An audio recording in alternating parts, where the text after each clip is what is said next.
On dit que l'agriculture c'est pour les hommes. Agrobeb a rassemblé 50 femmes pendant une journée à la ferme pour prouver le contraire.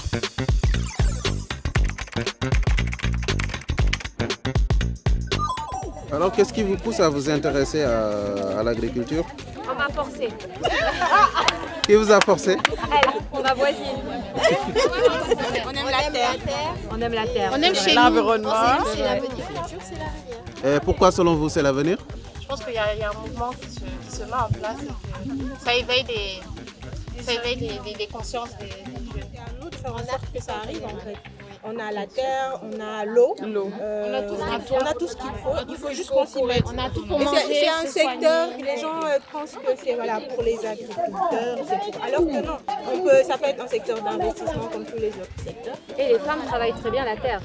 Surtout. Alors, par rapport à l'agriculture d'aujourd'hui, je pense que c'est un secteur porteur, un secteur qui fait partie des moteurs de la croissance économique, mais un secteur aujourd'hui pour lequel il y a beaucoup à faire. Donc, et en tant que femme, je considère de plus en plus qu'on a de la place à gagner dans ce secteur. Par rapport à l'avenir de l'agriculture, cet avenir ne va pas se faire sans les femmes, mais en lien avec la technologie. Comme je disais tout à l'heure, qu'il faut se mettre à jour avec les nouvelles techniques agricoles, mais également c'est la même chose avec la nouvelle technologie. Aujourd'hui, ça nous permet d'être même loin du champ et de pouvoir arroser notre surface. Et il y a beaucoup d'innovations que la technologie nous permet de faire pour améliorer nos productions.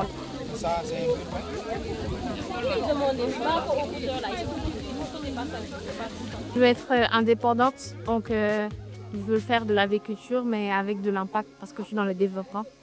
Donc du coup, je veux arrêter de la bureaucratie, les projets de développement et pouvoir mettre la main à la terre et essayer de choses. Ça a tout donné, hein. La terre nous a tout donné, surtout en Afrique, on a tout pour se soigner, tout pour se nourrir. C'est comment nous-mêmes on peut le produire et déjà commencer à vendre dans la sous-région et vraiment démocratiser le fait qu'on a tout chez nous ici et qu'on peut tout ressortir de notre terre. On peut toutes avoir notre forage dans le même secteur, donc on utilise exactement la même nappe et ça baisse plus vite qu'on le pense. Du coup, si on a 1 ou 2 hectares et qu'on se dit qu'on veut 6 ou 8, est-ce qu'on commence avec ça et après On commence avec ce qu'on a. On commence avec ce qu'on a. De base, l'agriculture pour moi c'était vraiment un métier fait pour les hommes exclusivement.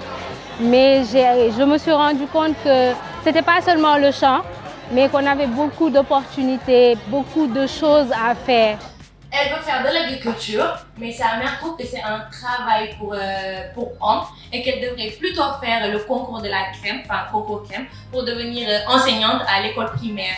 Par rapport à mon expérience personnelle, franchement, ça m'a ouvert les yeux sur beaucoup de choses et ça m'a appris à être patiente. Tout à l'heure, la question à Claudia, elle m'a dit, tu la poses au panel, c'est de savoir est-ce qu'on peut vivre à 100% de l'agriculture. On peut te rassurer, oui, après on verra. En fait, sans l'agriculture, on n'a pas de nourriture, on ne peut pas viser l'insuffisance alimentaire. Et par rapport aux nouvelles technologies, les gens sont en train de faire des pépites pour nous permettre, nous, agriculteurs, de mieux travailler et d'aller plus vite. Donc franchement, je pense que d'ici 5 ans, on verra l'agriculture d'un autre œil.